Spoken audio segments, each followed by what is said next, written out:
மனிதர்கள் சில நேரம் நிறம் மாறலாம், மனங்களும் அவர் குணங்களும் தடம் மாறலாம்.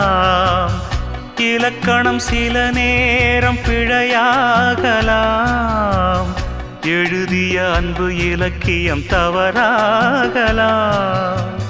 விரல்களை தாண்டி வளர்ந்ததைக் கண்டு நகங்களை நாமும் நறுக்குவதுண்டு.